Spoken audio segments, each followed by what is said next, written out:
So here we are in another BTO and SBF sales launch, and you are at that classic Singaporean crossroads. Do you want to try your luck with a BTO or SBF application, or do you just want to bite the bullet and dive into the resale HDB market? It is a very big decision, and honestly, there's no one-size-fits-all answer. In this video, I'm going to discuss what are the recommended options depending on your profile. But before going there, let's take a look at the BTO and SBF scene for July 2025.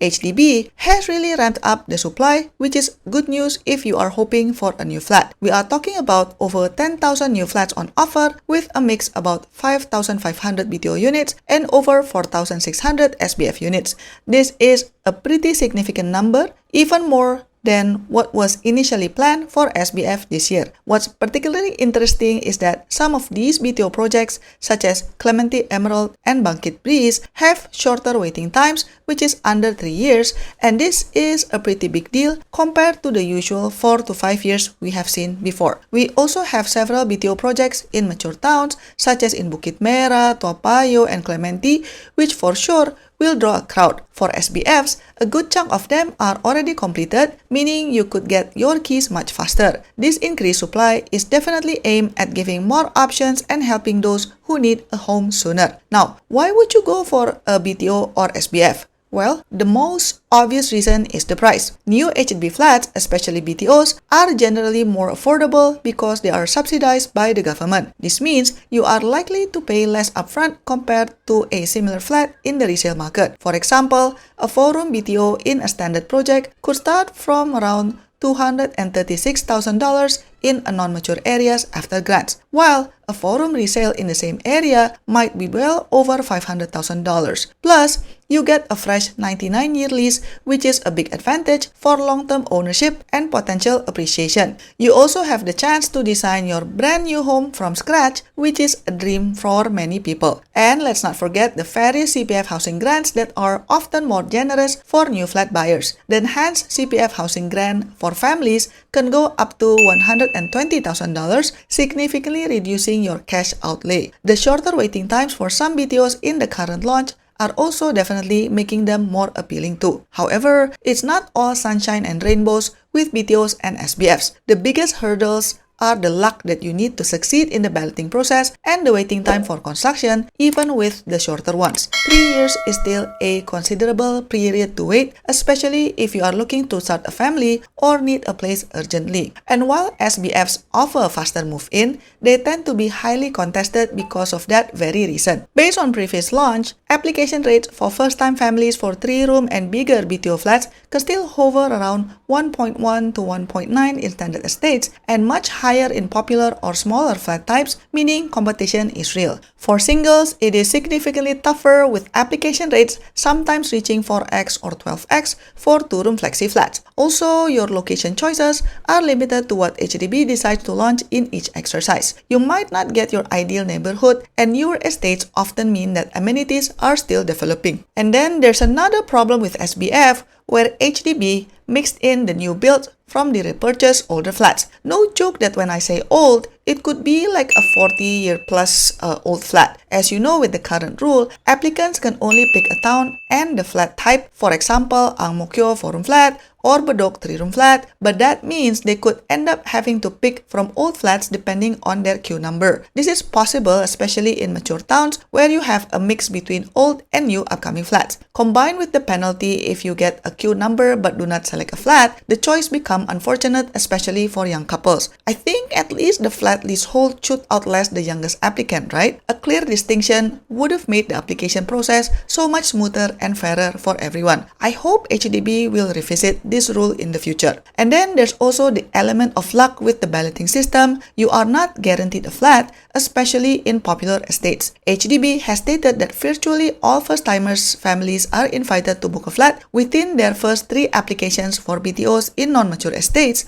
with 90% succeeding within 2 tries. This suggests that persistence pays off for first-timers in non-mature areas. If you have been unsuccessful in 2 or more attempts for BTOs in non-mature estates, you even get an additional ballot chance for subsequent applications. On the flip side, let's consider buying a resale HDB. The resale market this year has seen prices continuing to climb, though at a slightly slower pace than the last couple of years. We are still seeing those million-dollar flats making headlines, particularly in mature estates. The supply of resale flats, especially those that have just hit their minimum occupation period, has been a big tide contributing to these higher prices. This is because there were fewer BTO completions during the pandemic years. However, the government is projecting more flats reaching MOP in the coming years, which might ease some of the supply pressure. So why choose a resale flat? The absolute biggest advantage is immediate move-in. No waiting around for years. Once the transaction is done, the keys are yours. This is a huge draw if you need a place urgently, perhaps you are getting married soon, or your current living situation is not ideal. Resale flats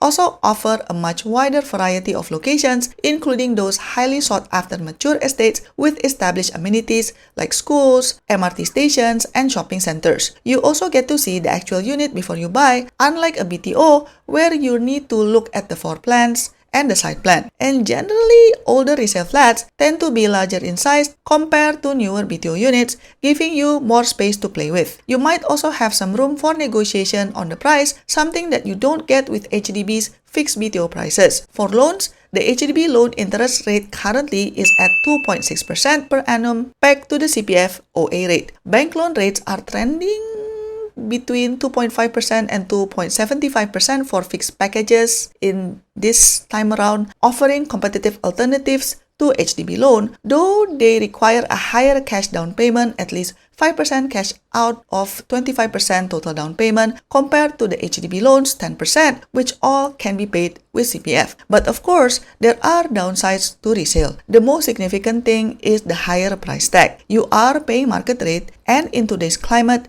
that can mean a substantial amount, potentially even a cash overvaluation or COV in some cases, which you'd have to pay in cash. While there are CPF housing grants for resale flats, they might not always offset the higher cost compared to a BTO. For instance, the family grant for a 4-room resale flat for Singaporean couple is $80,000 plus the EHG up to $80,000 depending on the income, and a proximity housing grant of up to $30,000 if applicable. While significant, BTOs are priced much lower to begin with. Older resale flats also mean a shorter remaining lease, which could affect its value in the long run, especially if you are looking to pass it down through generations or for significant appreciation. And realistically, you'll probably need to set aside a good amount of budget for renovations, as older flats often require updates to plumbing, wiring, and overall aesthetics to suit modern tastes. Ultimately, it boils down to your personal circumstances, your timeline, budget, preferred location,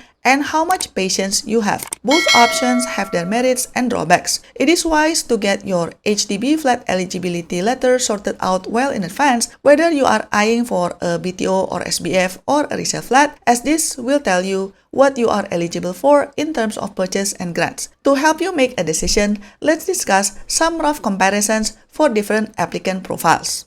If you are a young couple under 30 years old, first-timers with flexible timeline, let's say you can wait maximum of 3 years, then the recommendation is for you to consider getting BTO or SBF, because this would maximize grants and affordability, and then patience pays off. You can aim for non-mature estates if you want a better chance in your application. If you are a couple between 30 to 35 years old, first-timers, and you have urgent need for home, let's say maximum 1 year, then my recommendation would be just buy a resale, because time is critical. You can use the enhanced housing grant and family grant if your income permits. Consider less popular estates for better value. If you are first-timers, any age, and then you had multiple unsuccessful BTO attempts, let's say you've already tried more than 2 times in non-mature estates, but you still haven't succeeded securing BTO, and you have flexible timeline, then actually it doesn't matter whether you apply BTO or resale, because your timeline is flexible. If you want to commit to BTO, leverage the extra ballot chance for non-mature estates, but if you already feel frustrated, then just go for a resale HDB. If you are singles above 35 years old, first timer, and regardless whether your timeline is flexible or urgent, honestly, applying for either BTO or SBF is very difficult because your application chances are really low. It's very competitive. I would actually consider resale if budget permits. If budget is tight and you are willing to wait or compete for smaller units, then you can apply for two-room flexi. If you are second timers, regardless of your age, realistically, I would recommend just to get a resale HDB because BTO or SBF chances are going to be very slim for second timers. Resale HDB offers you a more certainty and also wider choices, although you have to be prepared for higher costs and fewer grants. For families of any age who are looking to live with or near their parents, then it depends on the urgency. If proximity is key and you have immediate needs, then buy the resale HDB flat. But if you are willing to wait for a new flat with proximity benefits, then you can try to apply for BTO or SBF. No matter which path you are leaning towards, please do your due diligence to understand the different projects and market conditions in your desired locations. Don't forget to like and subscribe, and I'll see you in my next video. Bye bye!